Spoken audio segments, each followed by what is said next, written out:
And here we are with our final draft preparation show of the year. I'm Lindsay Crosby, host of Locked On MLB Prospects. He's Jeff Ellis, host of Locked On Guardians. And we've been talking now for seemingly weeks about Drew Jones probably going number one to Baltimore. And now I feel like we're both not entirely sure as we sit here on Friday afternoon preparing for our draft coverage, which is live 9 p.m. Eastern on Sunday on our YouTube channel. But interesting news coming out today about who might go number one to Baltimore, Jeff. Yeah. So listen, I think anyone who's paying attention to sports knows that no matter how tight the ship is, like look at the NBA draft. You don't have to look any further than that all of a sudden Vegas shifted. And when Vegas shifted, everyone's like, oh, it's a surprise. Who is going one? And it wasn't a surprise. Like I said, it was in the NBA, it was Pablo. I'm not going to try to say his last name because I'll butcher it. But we got kind of I don't know if I want to say a similar situation, but there has been a thought that Brooks Lee makes sense. If you go back, I mean, I can pull up my way too early mock draft and I can brag about that if this happens, because then I will have been right. That is who I pegged to them way back at literally the day after the season ended. I always do one of those. And yeah, so it makes sense from a few perspectives on it. Listen, he's probably not going to stick it short, but I wouldn't say it's a non-zero chance. And this is a team that has really zero upper-level shortstop prospects. He can hit. He was a borderline first-round talent out of high school. There's a lot of reasons to consider Brooks Lee. He doesn't, more than likely, he's not an up-the-middle player, which is one ding, and he maybe doesn't have the ceiling, but I can understand the logic. And, I had Henry Davis as my number one player a year ago, which went against the thought. But I think you have to consider bonus money, like how much it's going to cost you as part of the equation for teams. So when you're trying to make a board, listen, you and I don't have all the bonus money. I'm sure you get texted some like I do. And occasionally get texted the ones that disagree with each other. But, if I knew all of the bonus money, it would definitely change my board. Like there's no way around it. And I think that's kind of what you have to look like here. I like Drew Jones quite a bit. Is he like a 1-1 generational type to me? No. But I get the why. But I will say at the same time, like Lee is fourth on my board just because of that lack of ceiling. Mm-hmm. And like you said, I think a big part of this is the money. And the Orioles, they've got Gunnar Henderson there at AAA, and they have a couple guys that they could move around the infield, but adding a talent like Brooks Lee and saving money so that you can then turn around and go get some other prep talents has to definitely be appealing. And so if that happens, it throws a wrench into that whole conversation we've been having for a while about Drew Jones, Jackson Holliday, and Elijah Green were kind of the three big talents at the top of the board. If you do see something like a Brooks Lee going to Baltimore at one, who of that top three falls the most? And I think for me, the thought process that I have on that is probably Elijah Green. I feel like it's the odd man out.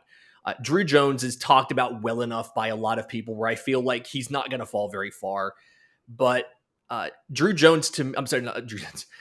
Green to me feels like the guy that there's enough question about the swing and miss that he has in his game right now, where if you're going to ding somebody in that top three, it's going to be him. But I've seen other mocks and other reports that have Jackson Holliday as the guy that might fall. Who do you see as most likely out of that top three to fall farther than third overall when they finally get picked? If I'm just being honest, it's like I'm doing mocks at this point, like almost all day in my head. I think there's a good chance that both of them fall out of the top three. I think Green is. But here's what's going to happen. Either we know Drew Jones goes 2 in that case. So then 3, the question becomes: is it Holliday or is it Parada? I still think Parada. That's been kind of my sticking point for most of the year, just because they've been a very conservative, safer drafting front office. So if it's and Baseball America had in their newest mock on Friday, they had Parada going 3 to the Rangers. So good. And that's there. I've been calling that one since about April, just because it makes sense. Like we hear so much of mocks get based on smoke, and I'm like, well, let's look at what they actually do. So if that occurs, we know the Nationals want Parada or Green. So if Parada goes 3, then that means Green's going 5. 4 is likely Tamar Johnson. That means Holiday goes to 6. I still feel like that top 6 is pretty chalk, going to go in some order of chalk like that. We're going to see something in there. It just comes to, I was trying to go through, and if you believe some of the stuff of late, and I do, it feels like, even though I like Cam Collier quite a bit, like he might be the guy who ends up losing some steam right now. Yeah, and it's something, the Cam Collier situation is really interesting. So looks like he's going to be one of the top players. Reclassifies, goes pro a year early, goes to junior college. I say pro, goes to junior college. He has a year of time at the Cape now. He has a full season at Chippewa College, and he's still, I think, only 17, right? I think he turns 18 sometime soon after the draft. And so, being a younger player, I've seen him as high as 4 to the Pirates. I've seen him at the Marlins. That's been a common place that I've seen him. Where do you think Cam Collier ends up if that top kind of goes chalk like we've talked about here? In my head, there was a few natural spots. Like a lot of people have talked Cubs, but I really think Nieto ends up going there. Nieto, I should say. I think that's just kind of a gut feel. And one of the things where you start to pay attention when the same rumor pops up multiple places. Like, okay, maybe there's if a there's little bit more smoke, to there's this. fire. Yes, fire. Yeah, it's when it's one thing, or when it's really out of place. That's not out of place rumor. That front office comes from Cleveland, and they've also been connected with Nieto, so it's like it makes sense.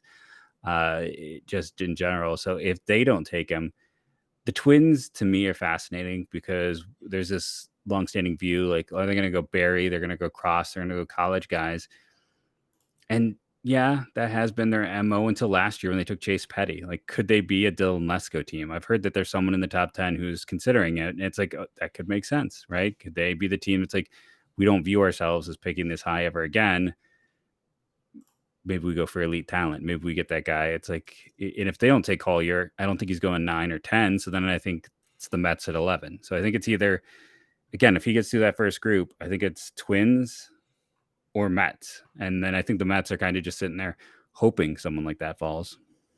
Yeah, I mean, that's probably a best case scenario for the Mets. They have 2 picks. Obviously, they can be a little more daring with some of their choices because if one guy doesn't hit, you have another there. And so getting one of those top guys to drop feels like it would be absolutely like best case scenario for them. In just a minute, I do want to kind of talk a little bit about some of these pitchers. I've seen some new whispers. You mentioned let's go in the top 10. I want to talk about that a little bit. But first, today's episode is brought to you by our friends at BetOnline. BetOnline.net is your number one source for all your betting needs and sports info. You can get the latest sports developments, league reviews, and news. Obviously, Major League Baseball, we have the draft. We have the home run derby this weekend. We've got the futures game is on Saturday, but there's lines up there for the All-Star game. There's lines up there for the rest of the season, even down to which managers are going to get fired next. So BetOnline is your continued source for all your sports wagering information and the best source for your sports scores and news this season. So head to the website today or use your mobile device to learn more about the trends in action because BetOnline is where the game starts. You broke the seal on it. I kind of want to go ahead and get into that conversation because we've been saying for a while now that obviously a very, very down college pitching class, and then the top prep pitcher, Dylan Lesko, competing for the number 1 overall pick, has to have a Tommy John and is falling down the board. How likely is it that we don't have a pitcher in the top 10? Because if that happened this year, that would be the first time in history it's happened. How likely is it, do you think, that's what shakes out on Sunday? I think it's probably 60-40 that there's no pitcher because, you just look at that clear grouping. And then after that kind of top 7, the Rockies have been all about college bats. The Royals seem to be locked in on Crawford. So it's like the only places where you really even consider a pitcher are the Twins, who've mostly been reported to be on bats. But, I'm just want to throw it out there because last year they weren't, no one had him on Chase Petty. And then the Royals, who, some people, Brock Porter was a constant to them, and that does fit their MO. But it'd be interesting to see how this shakes out overall. But yeah, I don't have a pitcher. My highest ranked pitcher is in the late teens in this class. So I don't blame any team, and I definitely wouldn't be the one to break the seal if I was a top 10 team. Let's go ahead and get it out of the way because I feel like we kind of have to do this. You have a theory as to who the Royals are going to take at 9 overall. Yeah, I've kind of locked into Crawford there. Yes, this is the team. I was looking for the joke. My jokes. Oh, sorry. No. Okay, I'll go back for my joke. Robert Moore. Go take. They can. Because here's the logic, right? Okay, yeah, it's the manager's son, which a lot of people would they can be like, hey, he was a legitimate top 15 talent before the year began. He had a down year. He's young for the class. He's an up the middle talent. We are buying low, and then we're going to use those savings on bigger names later. Yeah. Even though we just traded away our competitive balance pick, so we have less pool and we have less opportunities to come back and get like the best player left on the board. That's our logic.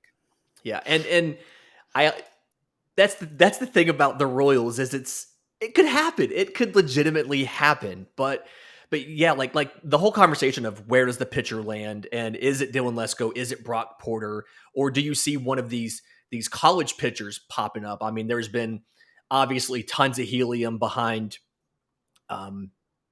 Cade Horton from Oklahoma. He shot up the boards after the College World Series. I think one of the big wild cards here in this first round, because we're pretty confident it's going to happen, we just don't know where, is Kumar Rocker.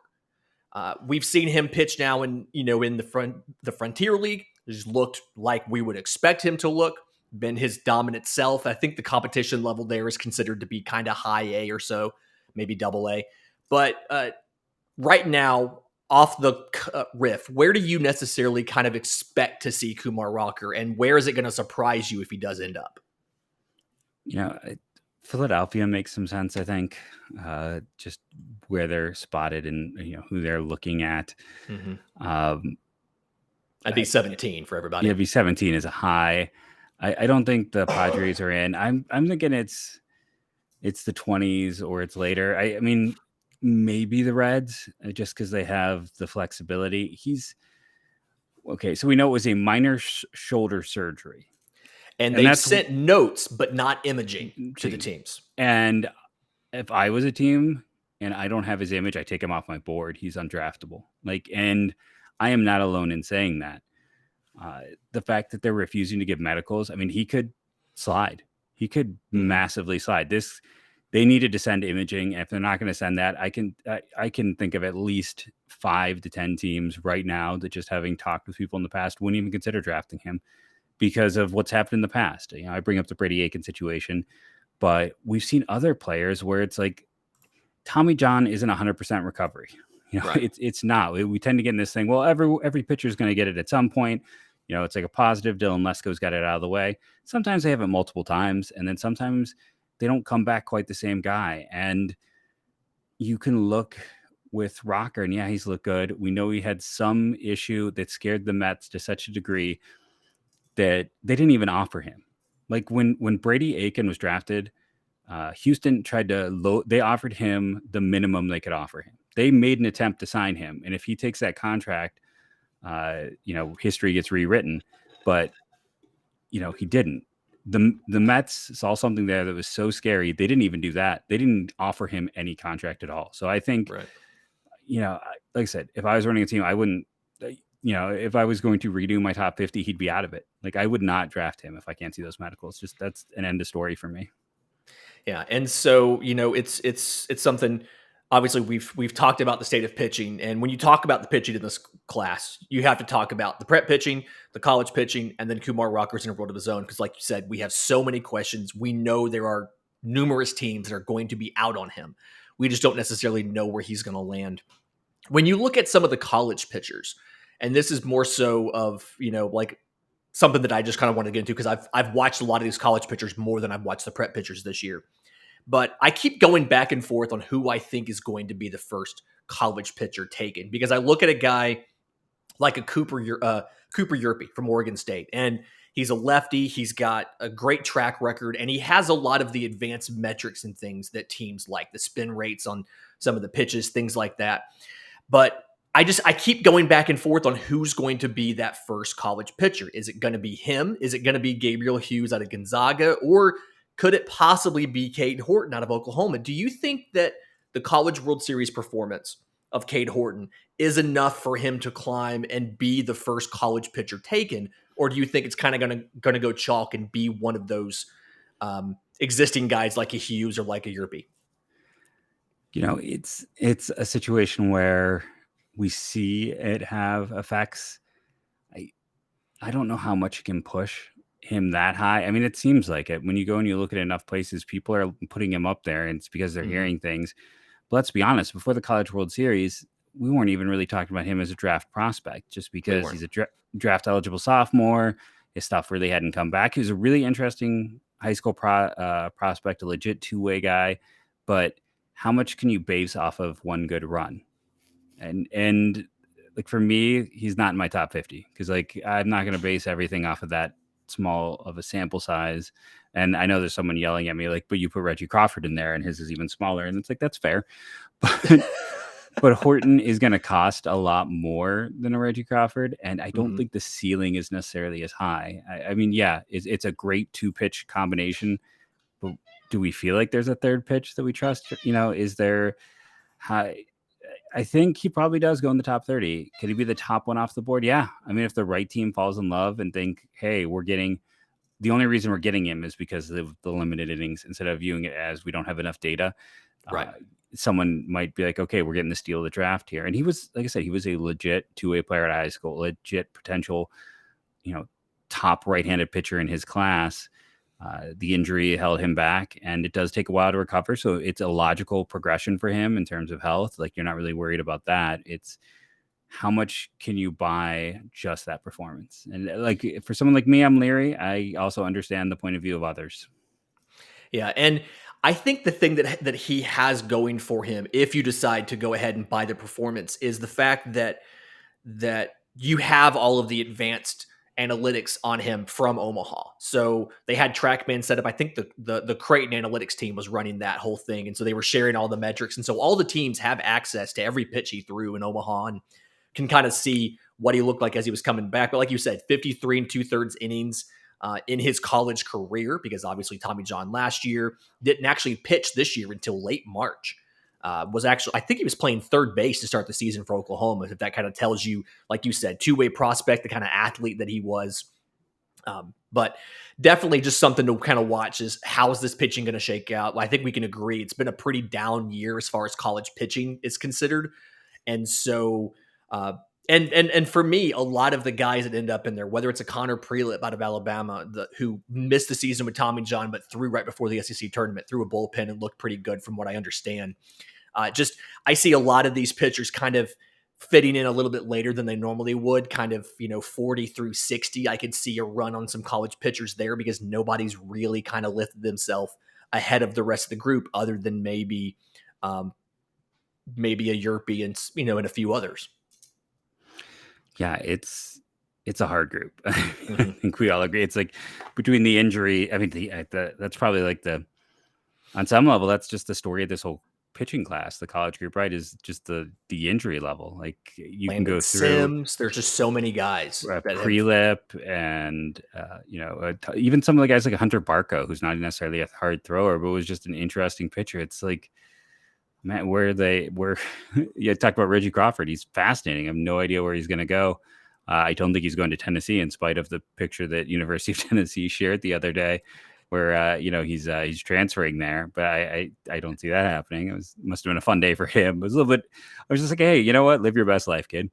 Yeah, if you want to go and tour and get some free gear, hey, go tour and get your free gear. Enjoy the trip. Yeah.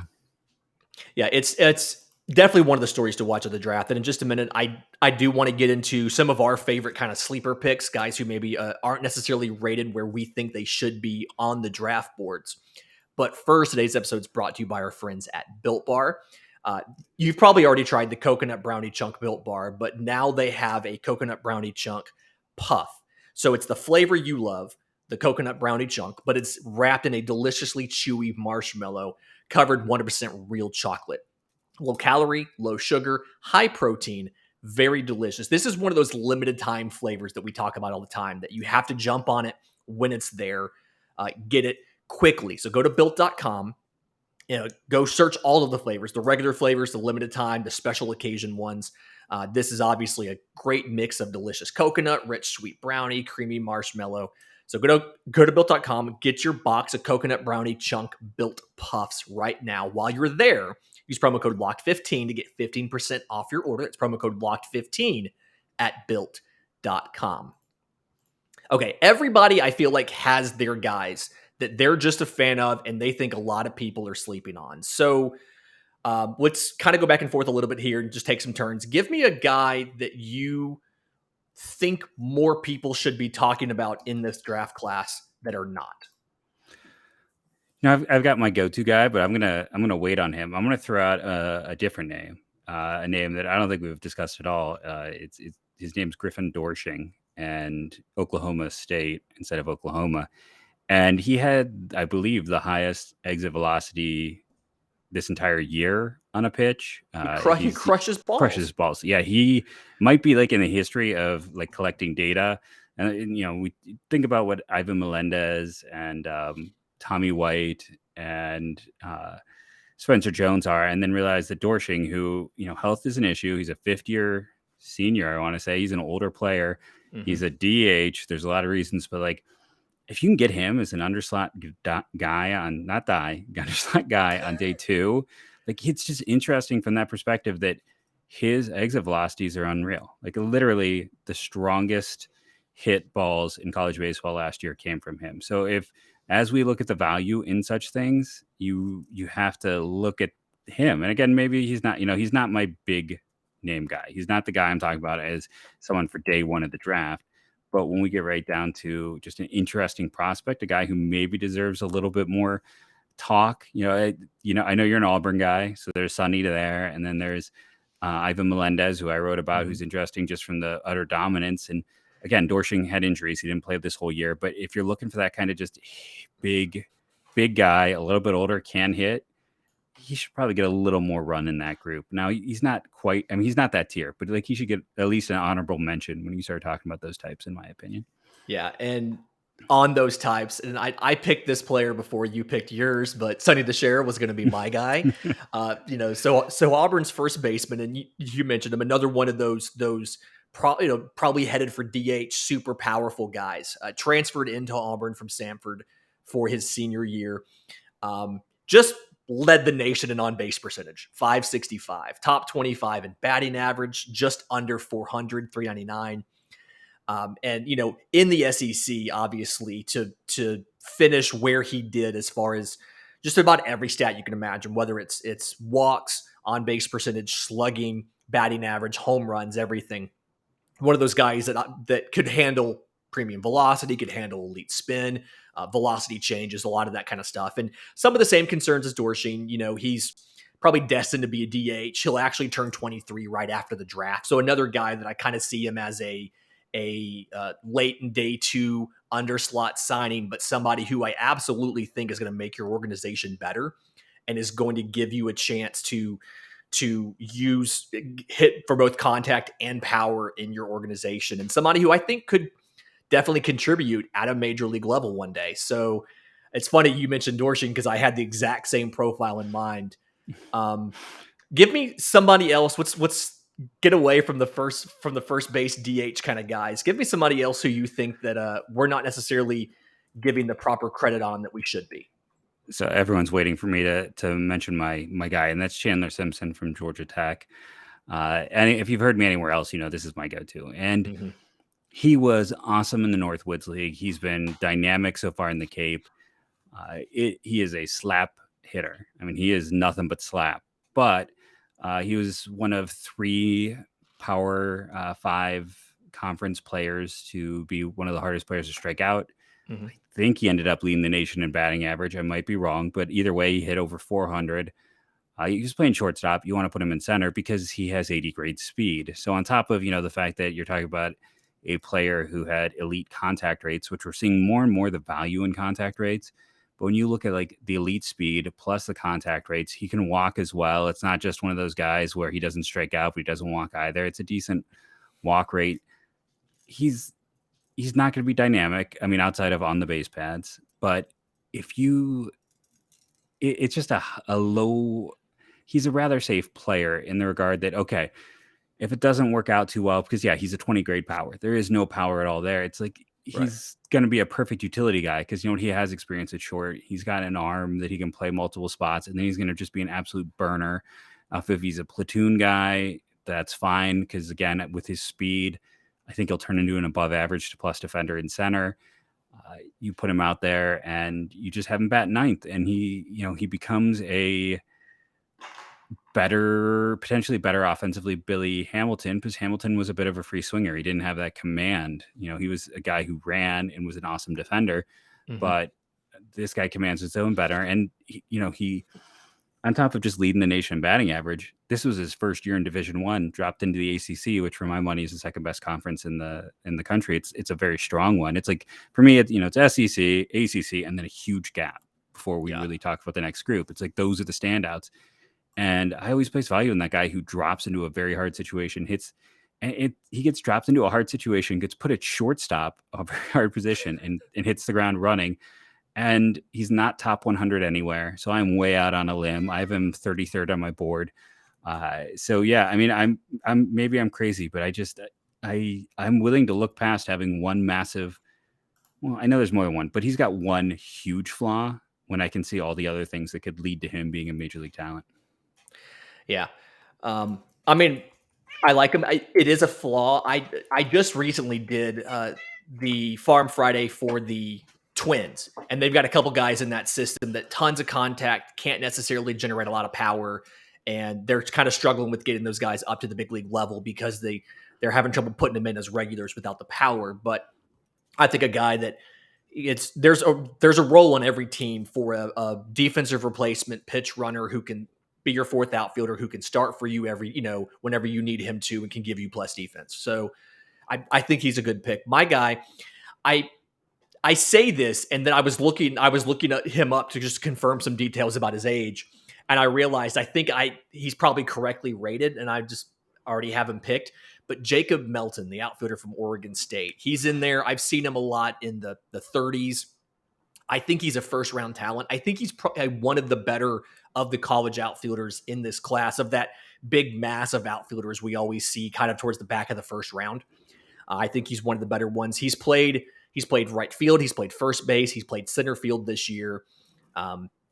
15 home runs, 21 doubles, 20 for 21 on stolen bases. So I think some of what has scared some people off from reports I've seen are the mechanics are a little bit wonky. I mean, he's got a really unorthodox swing, ton of moving parts to it, but it's working for him so far. I think that there's the ability to streamline it a bit at the next level, but he can hit breaking balls. He can hit off-speed pitches. He can hit elite velo. He can put home runs to all fields. I watched him in the Super Regional, just put on an absolute clinic for 3 days, both defensively and offensively, being the best threat on this Oregon State team. And so Jacob Melton, he probably the third or fourth best outfielder in the class to me, and he's kind of grouped in with everybody else there, early second round, middle second round, where I think he probably should be a little bit higher, somewhere in the 20s. Yeah, I have him mid-20s, and he's not all that dissimilar in age to Jude Fabian, I want to say. Yeah. I want to say they're kind of close. It's a different skill set, but the tools, production, and Oregon State seems to just it's a program you trust development, right, wise, in terms of hitting. So no, I think I agree. He should be in that kind of top-ish group of outfielders. Just kind of looking at all of those guys, like I'd much rather, for instance, relative to where they're going to go, I'd rather have Melton than Cross. Right. So, okay. Draft is in, from the time you're listening to this, draft is in, 36 hours or so on Sunday night. Reminder, we are going live, 9 p.m. Eastern on Sunday night. Me and Jeff going live. We will be on, I believe it's going to be on both Locked On MLB Prospects and Locked On Guardians, I think. But either way, we will be live on Sunday night. Tune into that. And then obviously all of next week, we'll have draft updates and big board updates and signing updates. If folks want to follow along, not only with your draft work, but also with the team you cover, Jeff, how can they do that? You can go and subscribe to Locked On Guardians on the YouTubes, and then you can follow me at Jeff MLB Draft. I'm going to be all over on draft night itself. I'm going to hop on. We're going to have our show. I'm going to have my show, and I'm hopping on 2 other shows at least. So yeah, if you just want to, be following me throughout the night, I'll have some fun stops to talk about because it is kind of a bit of an unknown draft, which should be a very fun draft this year. Yeah, and I'm really hoping that there's some sort of interesting and really fun, crazy moves happen, just so we can kind of react to it in real time on that live show. I'm on Twitter at Crosby Baseball. My show, Locked On MLB Prospects, is available wherever you get your podcasts and on YouTube. You can follow it on Twitter at Locked On Farm. And just reminder again, Sunday night, 9 p.m., we are going live on YouTube to recap the first round and preview days 2 and 3 of the MLB Draft. Until then,